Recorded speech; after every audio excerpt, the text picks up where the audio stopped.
Welcome, ladies and gentlemen, to this week's edition of the Petty and Ill-Informed podcast, where we venture our petty and ill-informed opinion on a variation of topics from across the interwebs. Joining me, as always, from the Emerald Isle, Kevin.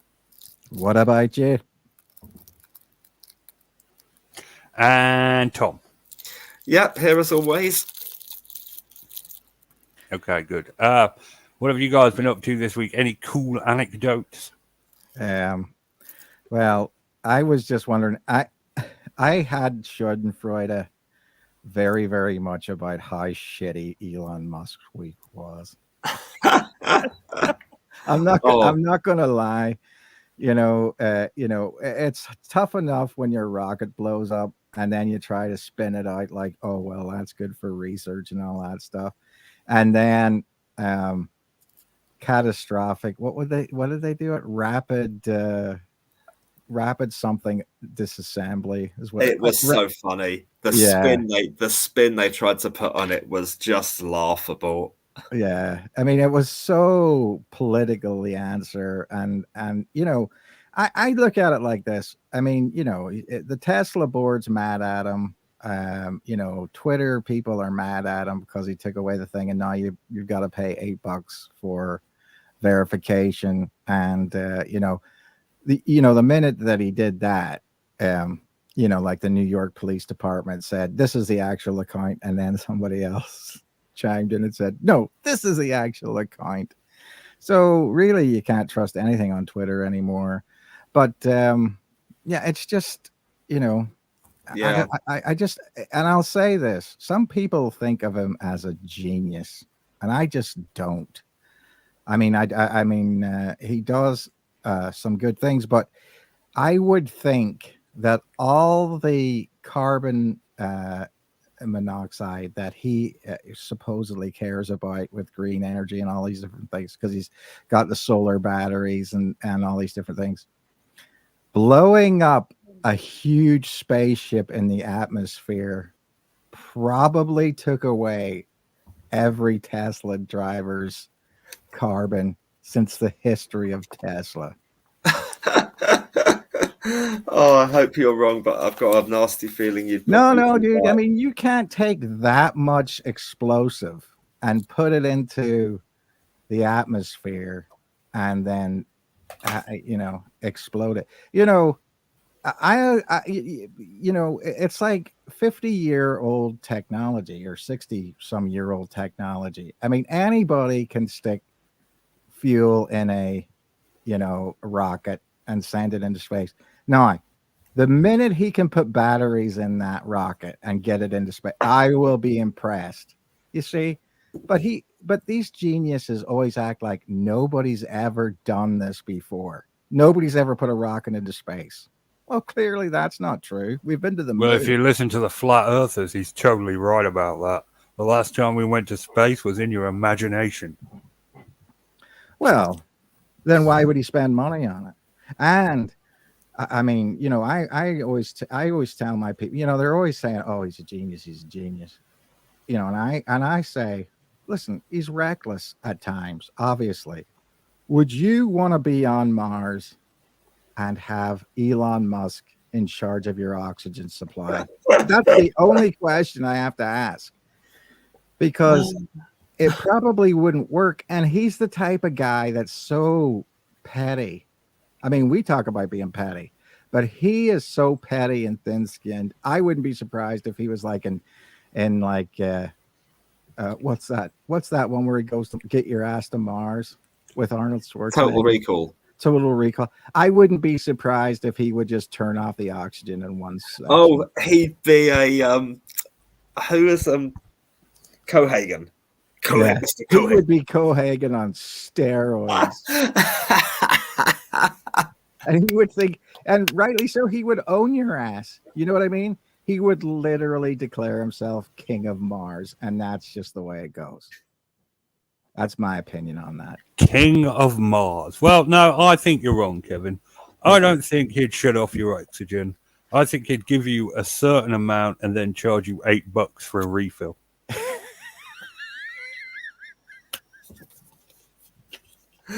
It's the same system that drug lords, have used to hook kids into it for centuries. Well, it's like whenever people own Teslas. I mean, it's a good joke. I saw something that was like, "Who wants to be a millionaire?" And it was like things that are likely to explode this week, and it was the SpaceX, a Tesla. I mean, how many bona fide geniuses have there actually been? It turns out that Thomas Edison was just a big thief. Yeah. People go on and on about Tesla, but what did he actually do? Well, I think Tesla was great in the fact that he developed alternating current and all those different things, Otherwise, we'd be living in a world that was, DC current, and we'd have to have power plants very, very close. With alternating current, you can send it very, very far. So, that's the whole idea. Tesla was a genius. Einstein was a genius. I'm not going to argue that. Yeah, I think Isaac Newton was a genius. Yeah, Isaac Newton was a bona fide genius. Yeah. But I mean, but like I said, they cover that stuff up. They cover up the fact that Isaac Newton was also into, like alchemy and, never had a sexual part. He died a virgin. He was asexual or, homosexual and didn't act on it because he probably could have gone to prison for that. Who are you talking about? Isaac Newton. Oh, also the same applies to Alan Turing. Right. Ooh, was he though? Was he a genius? Well, he did something pretty darn special. You can't deny it. Well, he just, Babbage came up with the idea. Right. But what was funny, wasn't it like Rita Hayworth or something like that in the 40s that came up with a patent that helped decipher the Japanese code or something, and she patented it? I mean, she was very, very intelligent, but you don't think that, you know what I mean? Who? Sorry, Rita Hayworth. I'm living up to my namesake. I'm ill-informed. Who's Babbage and who's Rita Hayworth? You don't know who Charles Babbage was? No. Charles Babbage was the dude who invented the computer. Oh. Yeah. Well, would that have been 1940s? Yeah, before Turing. Turing took his ideas and took the next step. Yeah, but I mean, that's the thing, right? I mean, if you take a product and make it into something else, that takes an intelligence to make it work. Do you see what I'm saying? I mean, no. Yeah, I mean, Turing was a smart man. No, not taking that away. I mean, Enigma machine, pretty fucking cool. Yeah, whoever developed that. That was Turing, wasn't it? You know what? This would be a great topic for another week. People who were seriously smart. Maybe it could, and we could do some actual research before. Yeah. Yeah, and I can forget. It can be Friday night again or Saturday night, 10 minutes before the podcast, and I can say, what are we doing again? And you can say, sort of a week today and minus half an hour.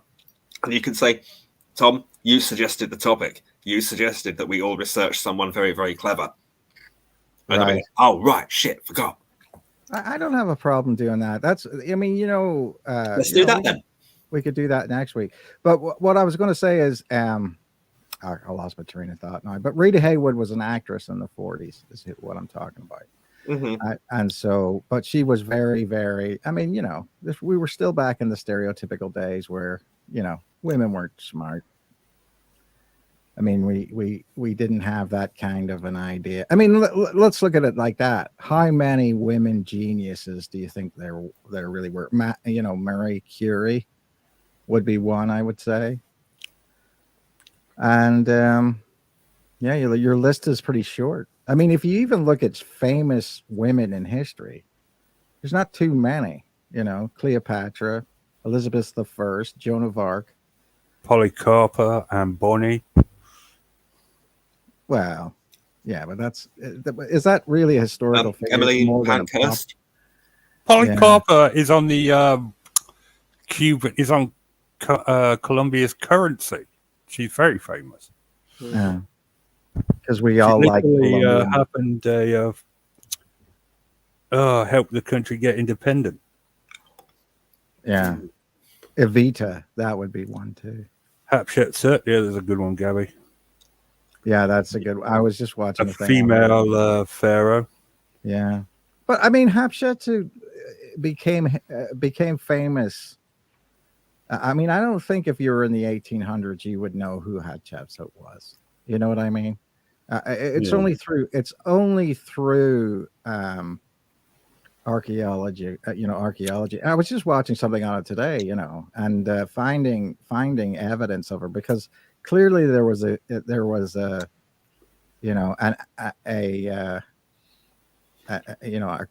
what do you call that? A cause or whatever, to try to erase her from history. You know what I mean? They tried to erase her. It's weird how Egyptians were like that. You just erase that person from history, like Akhenaten. Well, none of them were really. It wasn't so much that she was a woman. It was because she was a much better pharaoh than her nephew that succeeded her. And Right. he tried to erase her from history. So I don't know if it was because she was a woman or because, nobody wanted to remember how good a job she did. Yeah, that's very true. That's very true. Because, from the standpoint of that, it sounds like that was the golden age of Egyptian history. You know what I mean? Yeah, well, I mean, like Queen Elizabeth I, that was a golden age for us. Right. Margaret Thatcher, not so much. Theresa May, definitely not. Hey man, it's not guaranteed just putting a woman in charge. Okay, well, just no, I'm not saying that. But when I was growing up, working class in Britain and under Margaret Thatcher was fucking horrible. I mean, you might say that these things had to be done so that we could live in the Britain that is today. I mean, I don't want to live in the Britain that exists today. The Tories are strip mining the entire country, and we're in the middle of a cost of living crisis, an unnecessary cost of living crisis, may I just say, because these people are already rich, and what do they have to gain by gouging us like this? Slightly more money, a second private island. It's bullshit. Yeah, and but that's so good at dividing us. We won't come together and kill them all. No, they use the tactics of union busting on just regular populations now. You know what I mean? So they've learned from that sort of divide and conquer sort of, the circular attack is what Napoleon actually called it. But, divide and conquer is a good way of saying it. You divide the two people into two, and then, they fight it out amongst themselves. And we fight over social issues like beer. Oh, good one. But it's only 15 minutes. It's a little soon to get into the topic. No. I'm just saying that's the idea. Yeah. I mean, what I'm saying. Kevin's still talking about how his week's gone.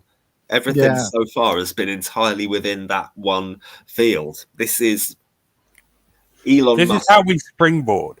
Okay. I give Kevin, how was your week? And then we just follow wherever Kevin's mind rambles down to. And that's how the first half of the show has always gone.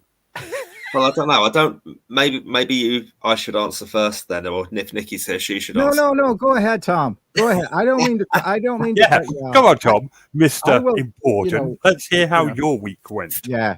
I've just got a story which meant a lot to me. I've got a lovely young man in my class who has very, very limited communication. We've been studying the Amazon and Amazon rainforest, and this and I had them sort of doing as if they're making their own little wildlife book, writing captions on the pictures. And I had this Amazonian crocodile, a mother with the baby crocodile in its mouth, because crocodiles are a very rare example of a reptile looking after its young. Normally they just lay the eggs and leg it. But this has got an evolutionary step further forward. The crocodiles have, there must be bigger size, bigger brains, I don't know. And they look after their young and they keep them safe in their mouth while they're nurturing them and looking after them.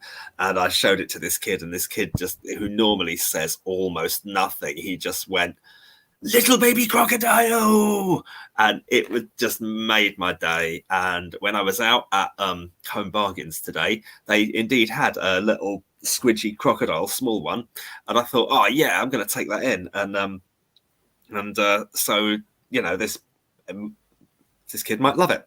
Or they might just lob it against the wall or out the window. Who knows? Who knows? But it doesn't matter because it's not about me. And yeah, fun and games. So that was that was a special one.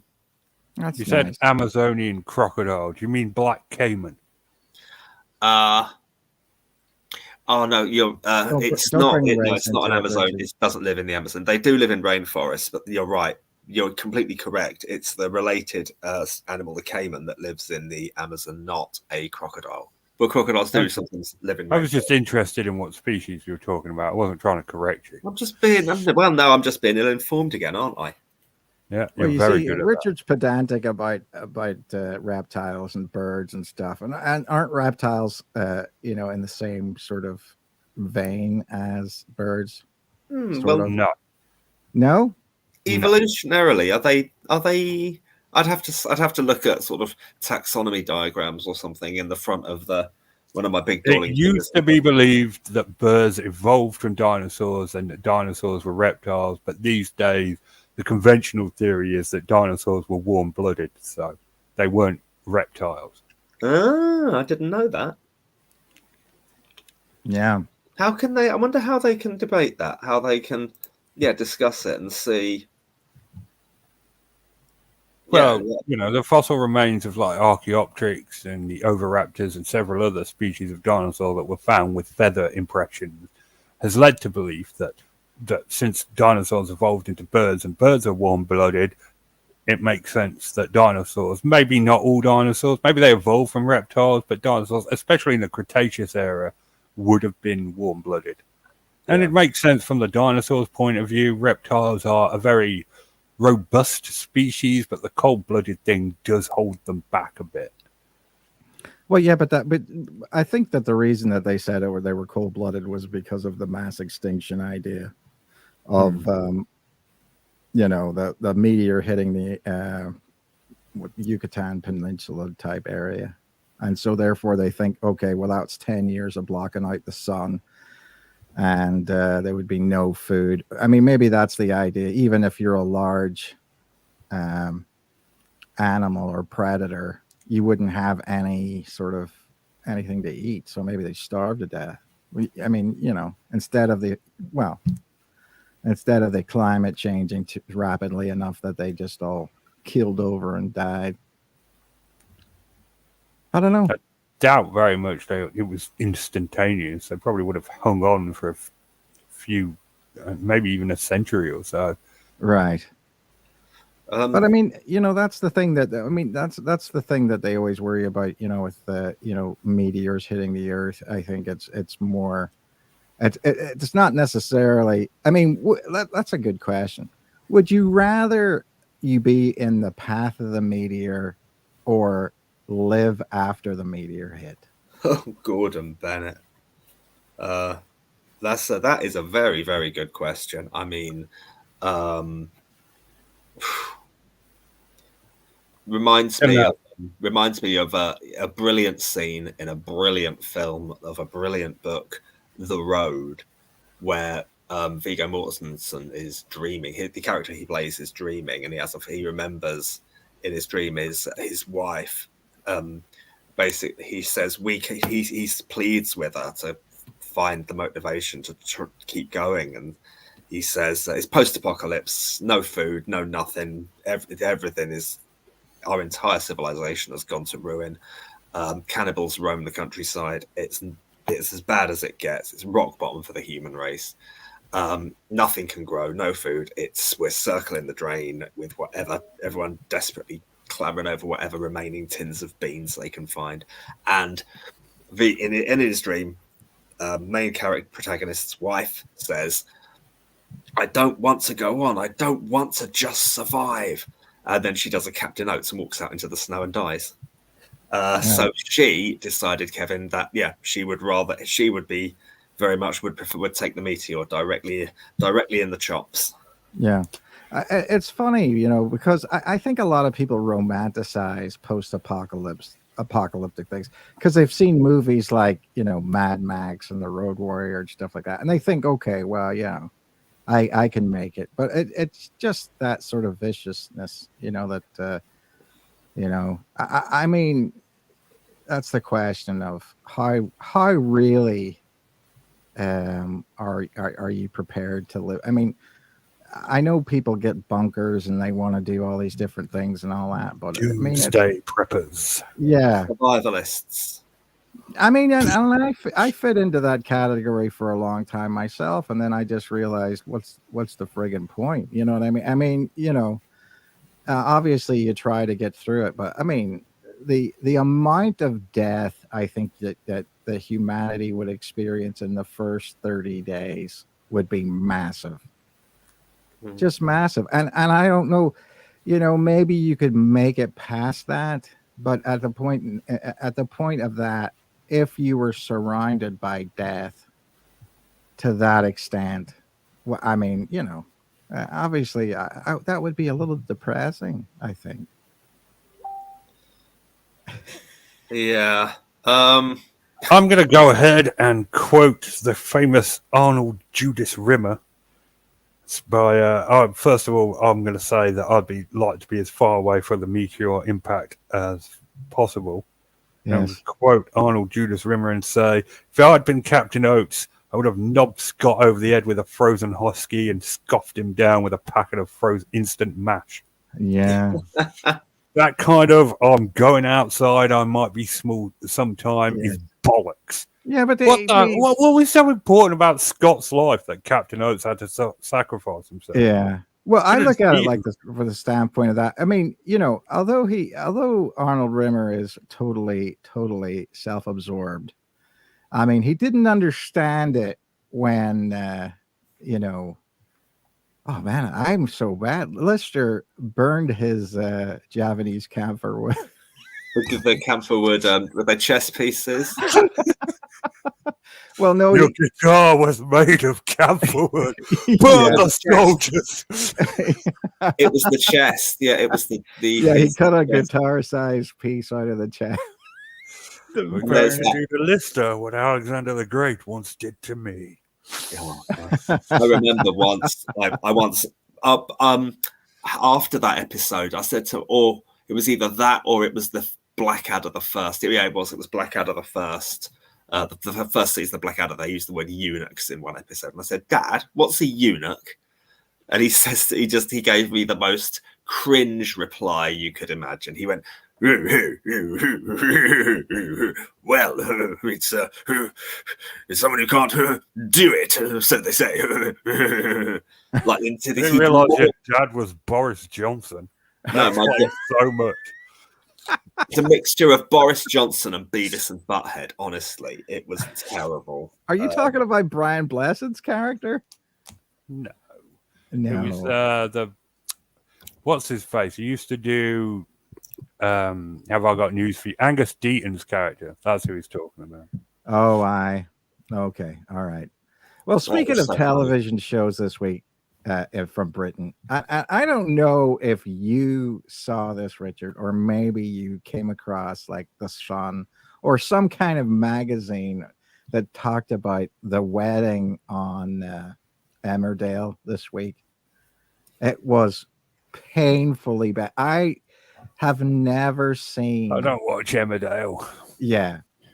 Well, it was so Mac, the Scottish character, just so you know, loves the A-Team. So they get an A-Team van and they're driving around Yorkshire in this A-Team van.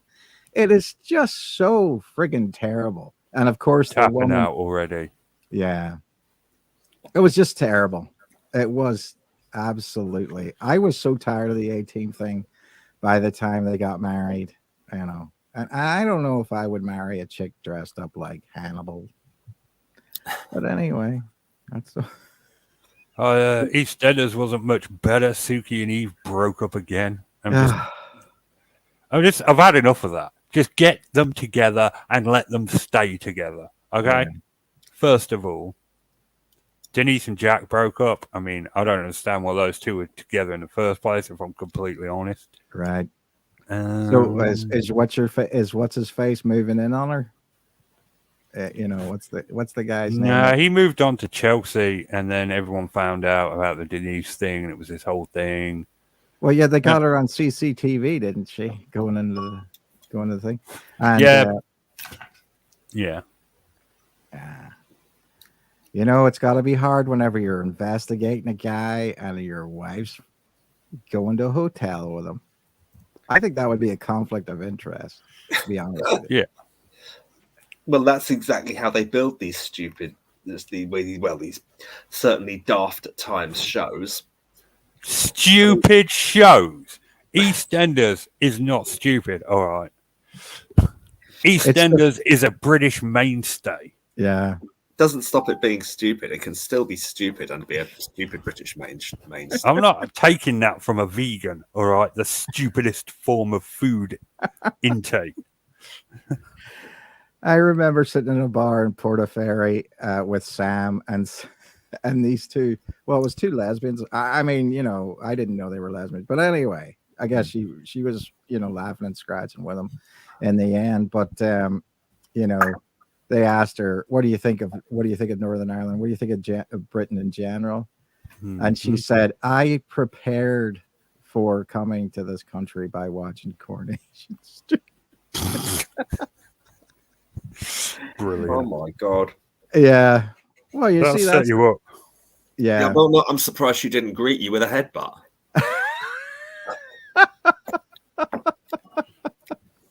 Well, it's funny. It's funny because she watches these programs and then, you know, she starts using like colloquialisms of, you know, different places. It's so funny when she said, "Look at that, you know, that guy was dripping poison in her ear." Something that you would never say in America. And she's incorporating it into, you know, that's I used to get that too, because, you know, and you can tell that I switch out of accents very, very regularly, you know, and you know, whenever you say something completely British, like or Irish, like a colloquialism, and people will just look at you like, what the hell are you talking about? You know what I mean? Yeah. So anyway, you know. Anyway, it's past, so time to switch to the topic. Least favorite beers. Yeah. Well, Yep.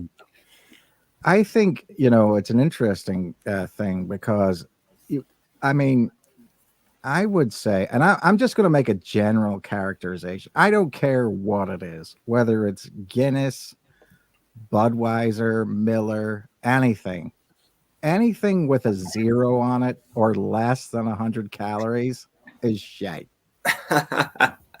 I just don't see the purpose of it. I just don't see the purpose. I mean, you know, I understand that some people are saying, you know, well, you know, I mean, why do that? I've been the designated driver many a times, and I just think to myself, would I rather have, you know, pop or, you know, lemonade or some kind of thing like that, or pretend to drink with my friends? What's up with that? Yeah, I'm with you. In that situation, I'm the pillock that turns up at a bar at, you know, 10:30 p.m. and asks for a cup of coffee because I'm the designated driver and I wouldn't want to drink that sort of stuff. Yeah, I mean, it's just terrible. And what is it? Why did they develop it?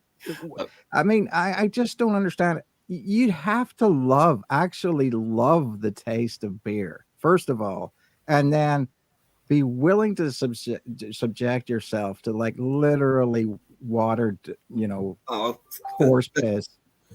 Trouble is, Kevin, that everybody's different, and I don't like Bud Light, but actually, and you're going to lynch me for this, please don't block me on all media. I don't mind Coors Light at all. I rather like that.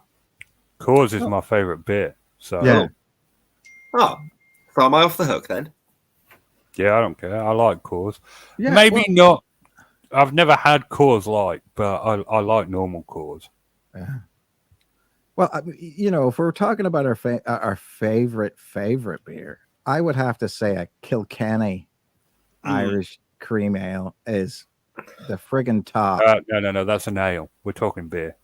No. You're not going down that road, are you? Are you going to be that pedantic? We're sticking for beer for now, and then we'll move on to other things like lager and ale. Lager is a beer. We'll broaden in due course.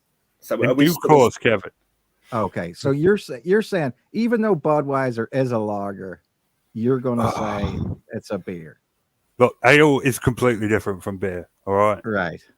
Ale Okay. is nectar from the gods, and we'll move on to it in due time. But we're starting with beer. Okay. My favorite would be Harp then. We're talking Oh. about our least favorites. Yeah. Not our No. Yeah. No. Okay. All right. My least favorite and the worst tasting I've ever sort of had is not Miller Genuine Draft Light, but Miller Light is fucking terrible, man. Terrible. What do you guys think? I don't know it to comment. Sam. Yeah. Miller Lite is awful. I'm not I- even going to I lie. used to love a bottle of is it Miller Genuine Draft? Yeah, I used that's to what I'm saying. really, That's really like that. that's That's good. I good. mean, that's a good thing. The other thing that I would have to say is Corona Light. Terrible. Corona in general. It's not really. It's not really a light beer. I don't know why people, like it that much. People used to make fun of people who drank Pabst Blue Ribbon, but I actually like it. It was funny because I used to go to this place that had what was called a fish bowl, and I think it was like a 32 ounce, PBR, Pabst Blue Ribbon, and they would throw like a couple of olives in it, and it just hoored it up, and it was so good that way. Try that sometime if you're drinking shite beer, throw a couple of olives in it. And it really does. It literally puts lipstick on a pig sometimes. Okay. So I've made for myself a top 5 or a bottom 5 beers for they're all. I mean, I need it to be in the broadest sense of the word. So are we ready to move on, and we're ready to expand our palate and move beyond? Whoa. I ain't talked about my least favorite beer yet. Yeah, go ahead, Richard. Sorry. Foster's. I hate Foster's with the fiery passion of 1,000 suns. If that's the only beer you have on tap, then I'm going sober. I will not drink it. It is piss water in every definition of the word. It's like someone went pissed in a jar, put in a drop of ethanol, and said, there's a beer for you. No, I hate Foster's. It is disgusting. It was funny because the advertising campaign for Foster's was brilliant. Whenever it really made you feel like this was what all Australians drink. Not an Australian beer. It's a British beer. That's what annoys me. I never understood that. I did used to like the Castlemaine 4X adverts when I was a kid. I used to love those when I was about 10 years old. When I was about 10, I used to say, when I first get drunk, I'm going to get drunk on Castlemaine 4X. 4X, that was a good beer. See, even Tom planned ahead for it. Here's my top 5 beers that I want to get drunk on first. I bet he was that kind of kid as well. Well, I just remember Australians wouldn't give a Castlemaine 4X for anything else. I mean, it's just stayed with me, I guess. Yeah. So that was the Australian beer was Castlemaine 4X, you think? Yeah. I knew it was something else that people didn't, but that's the thing where you get that idea that every Mexican guy drinks Corona when they really prefer Sol. I don't know if you've ever had Sol, but It rings a bell. It's really nice. I like nice, but it's basically water. It's not very good. Very boozy. Okay, so yeah, I agree. It's been a very, very long time since I had it. I was well under 20 when I had my first Foster's, but I remember thinking, this is just not nice. I had it on a park bench somewhere, probably when I was about 17, I guess. Yeah. All right, we can move on to ale now.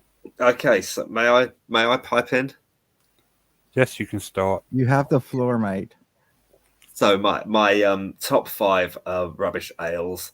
My 5th worst that I've ever had is actually something of a local celebrity of an ale, but I just find it doesn't work for me at all. It's Shepherd Neame Spitfire. I don't know why I don't like it. I should like it. I love real ale. I can only have vegan beers now, and everything Shepherd Neame bottle. Oh, everything about you is so bloody pretentious. Vegan beers. It's made from bloody hops. How can it not be vegan? No, that's true, because some Guinness have Sam ruined Guinness for me when she told me this. I am so mad at her because I can't get it down my neck anymore. They use some kind of a fish bladder in the process of making Guinness, and I freaking want to throw up every time I look at a Guinness now. Kevin, that's exactly it. They use this thing called isinglass to filter many beers. Most beers and lagers use this stuff to clean it and clear it and filter it. It's only beers that are specifically, I would say about 2/3 of all beers use that as a default without you even knowing. I would prefer not to know. Well, then, I don't want to know that I'm drinking fish piss. Well, when you drink, well, anyway, when you drink water, that's what that is. Well, no, like I've got myself here. I've got a from Aldi, the Hop Foundry. Hang on, let me put my camera on a minute.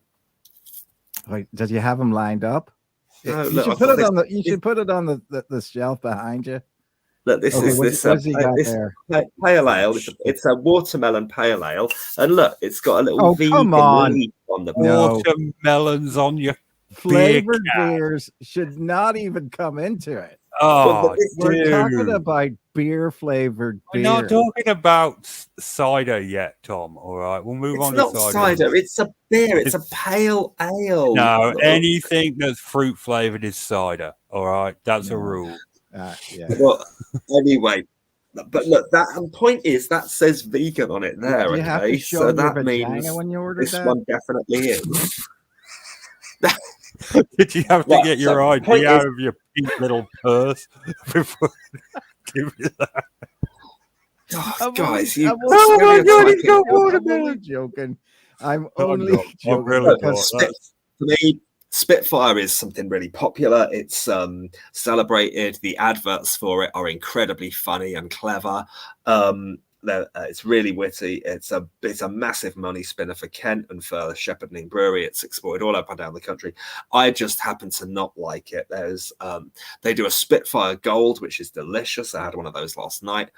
They do Bishop's Finger, 1698. They do loads of really, really good ones. But for me, Spitfire, I don't know what it is. I just do not. I would say that Bishop's Finger was one of the best advertising campaigns ever. They were hilarious as well. Yeah.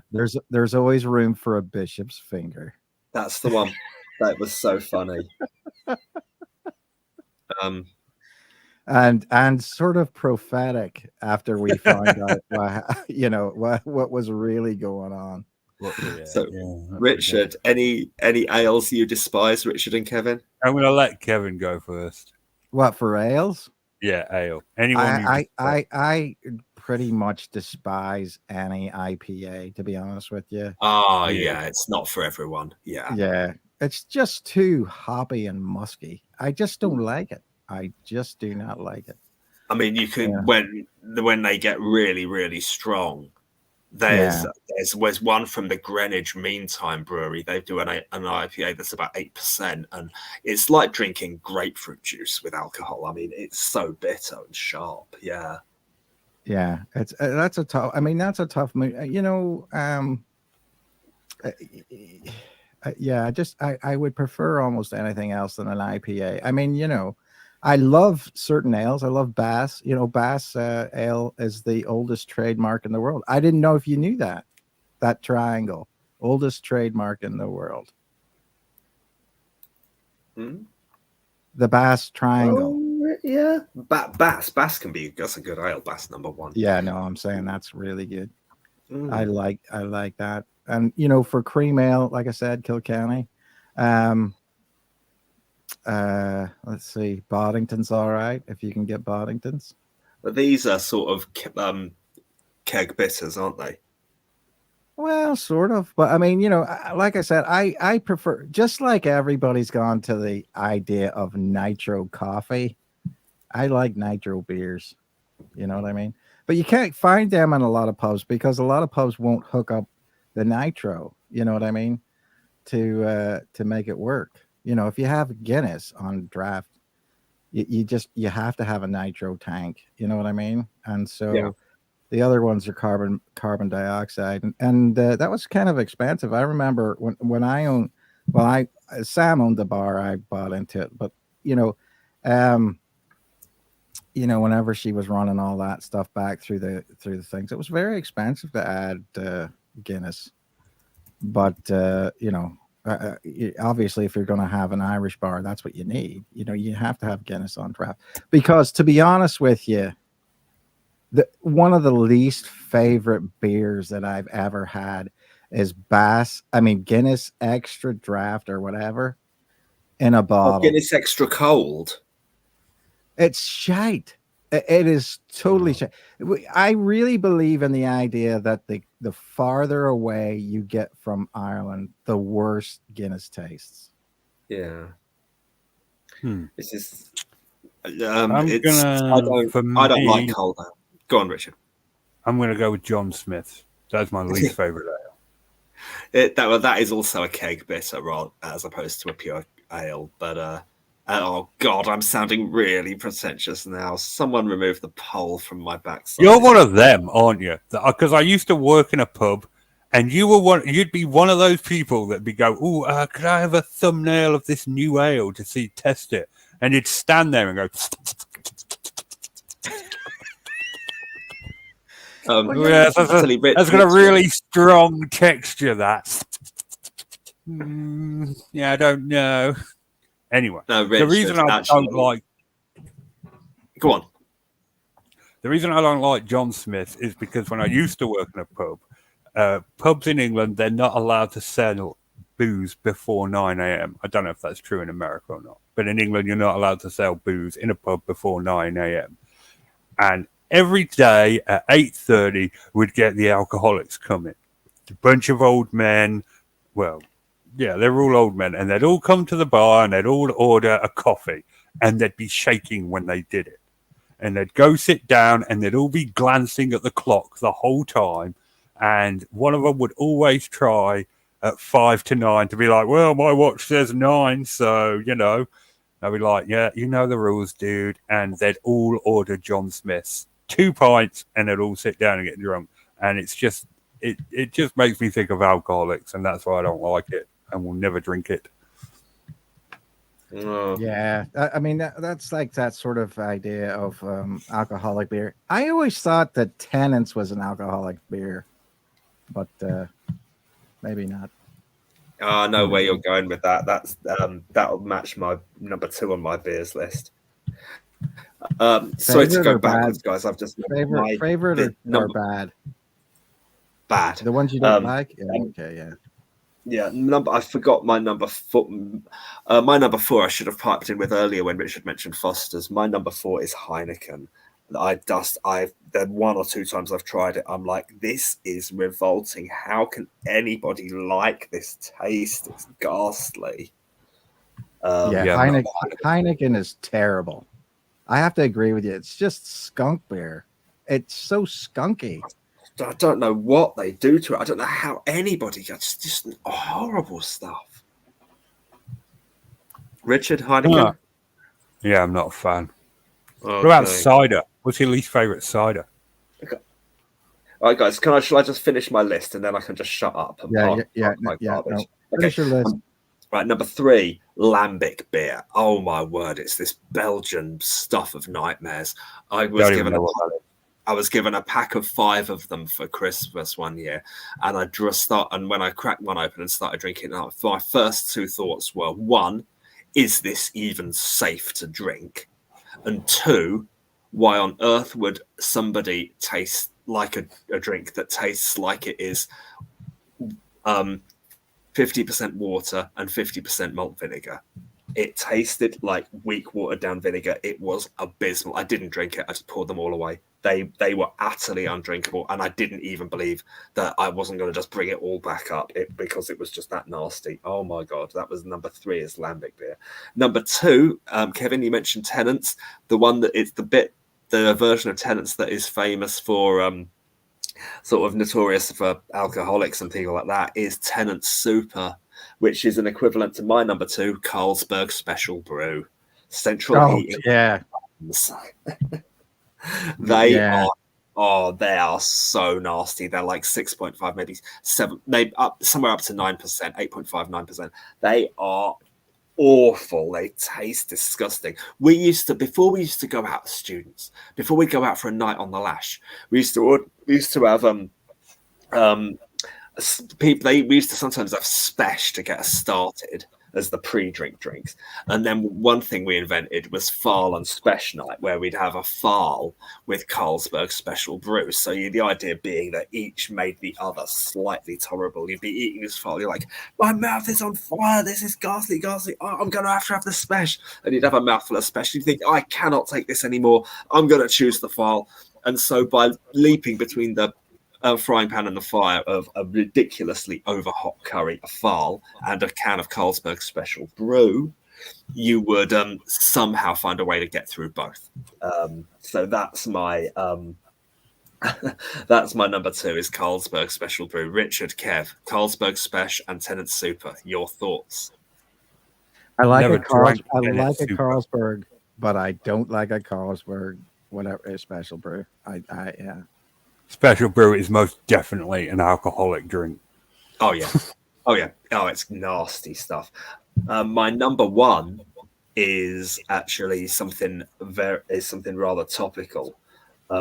It's a beer that I am opposed to, not on taste whatsoever. This is actually almost. Oh god! If you say Bud Light, I'm going to kill you. What? What? If you say Bud Light, that's it. I'm going to kill you. Thankfully, I'm not.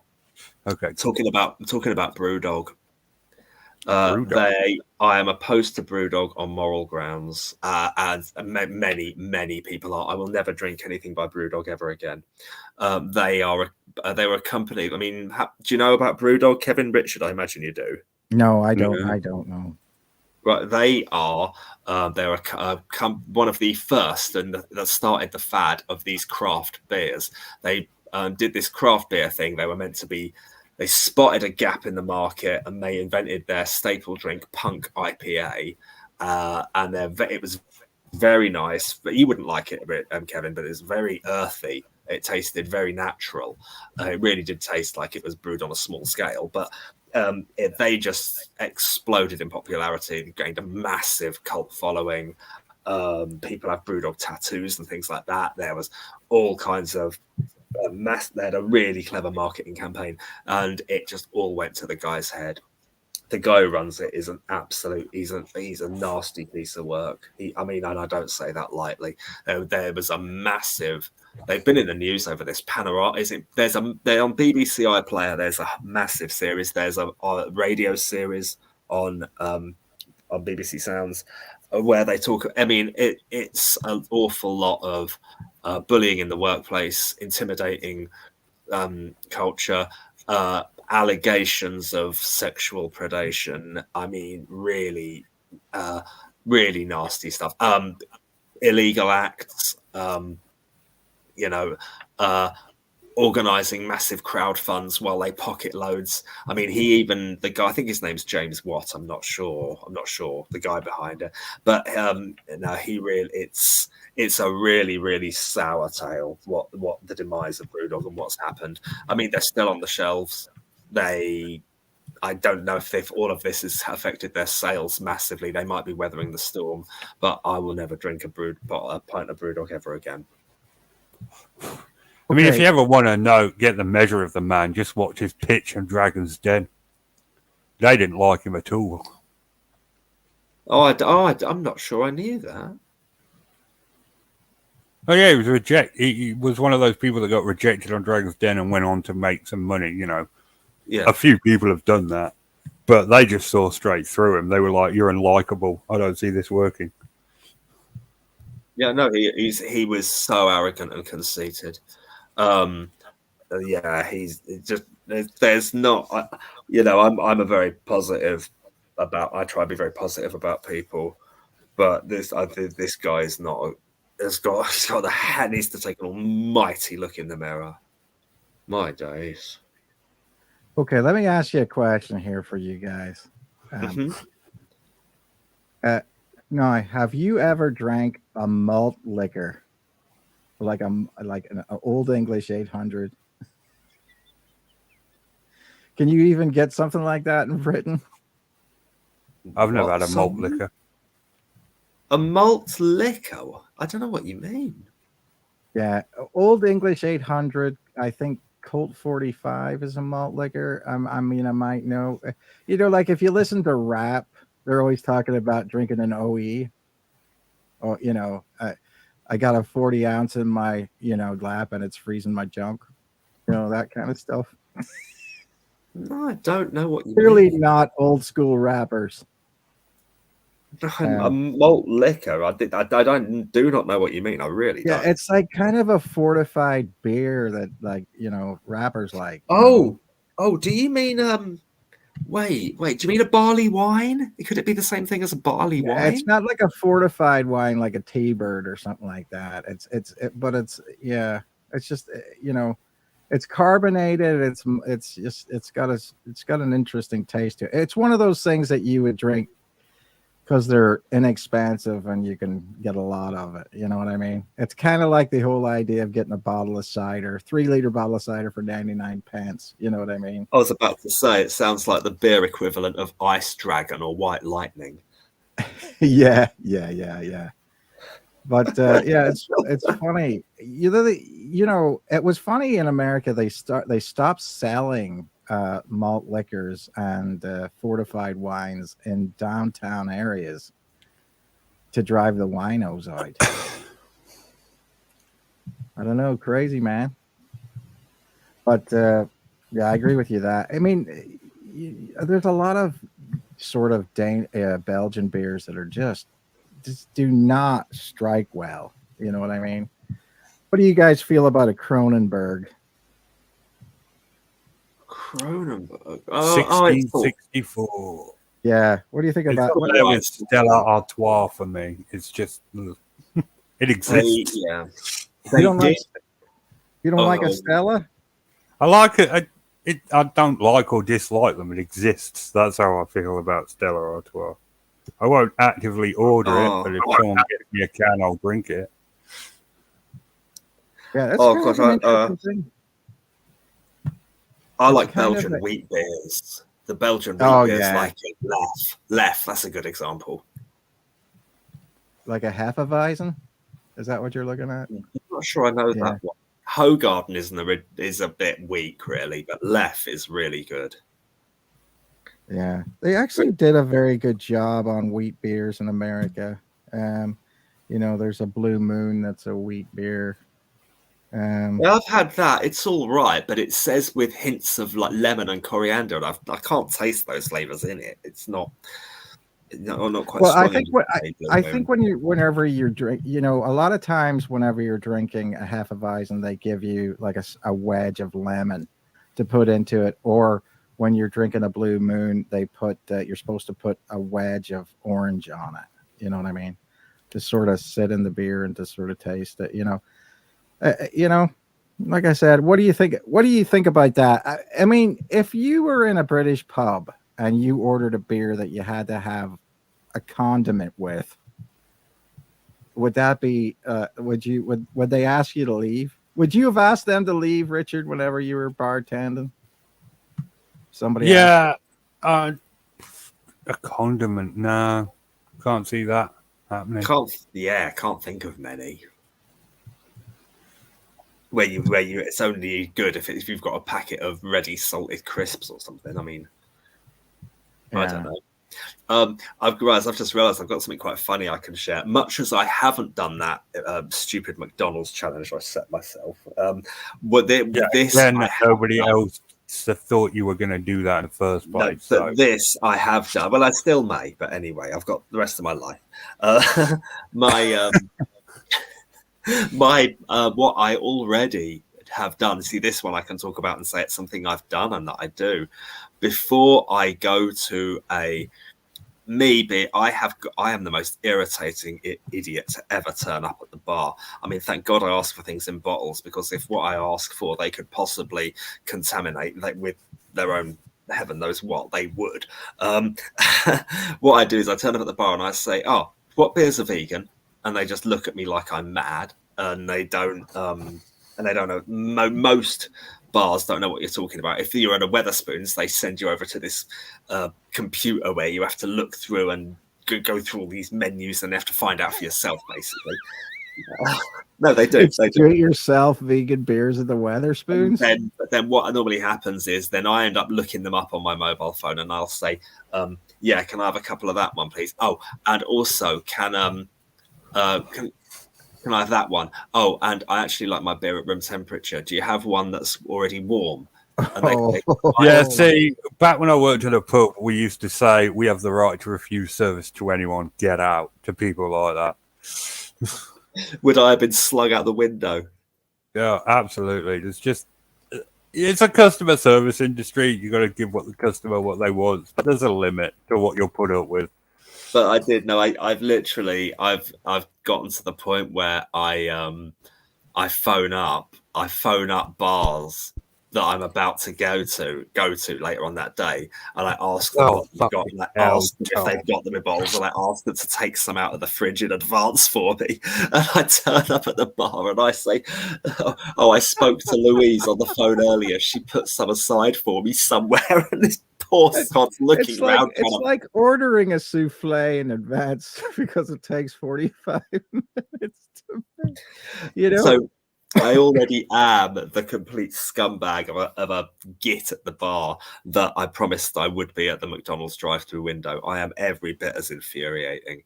Wanting real ale, room temperature, and vegan. Yeah. You know, one thing that I learned, and I don't know, do you guys drink straight out of the bottle? Do you ever drink straight out of the bottle, or do you put it in a glass? Always drink out of a bottle. Putting in a glass is just... I'm going to tell you something. If you're ever, well, I'm just going to tell you something, because you know, in Ireland, you know, back in the day when I used to live behind a pub, and in between the pub and us was a courtyard, and they used to keep the beer out in the courtyard. You see, because there wasn't enough room in the cellars and stuff like that, so they used to keep it out.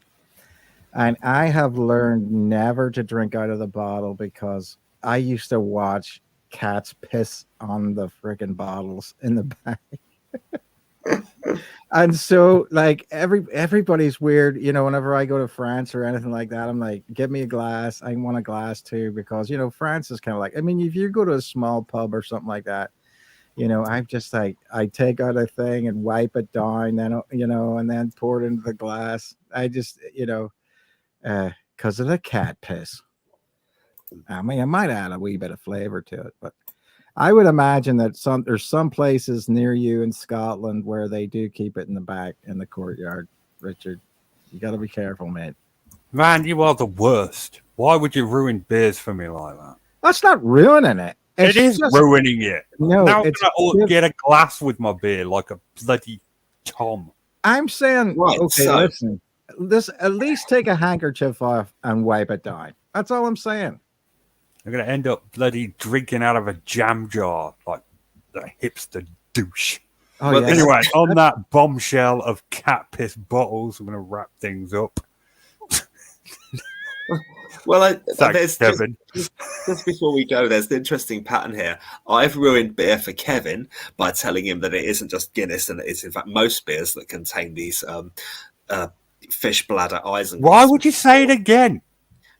Because he's sticking the knife in and he's twisting it, Richard. Yeah, because I'm that kind of guy. Well, no, there's that. And now Kevin has ruined beer for Richard by telling him that cats piss all over the bottles. So how, Richard, are you going to ruin beer for me? I think you're ruining it for yourself, man. Yeah, you're doing a good job of ruining basically your entire life for yourself. I will admit, guys, it is a pain being a vegan this thing that you've totally chosen to do. Oh yeah, Let- because let- you off your own know, bat. honestly, you end up. Let it's me just- ask you a question, Tom. Go on. Can you drink Buckfast?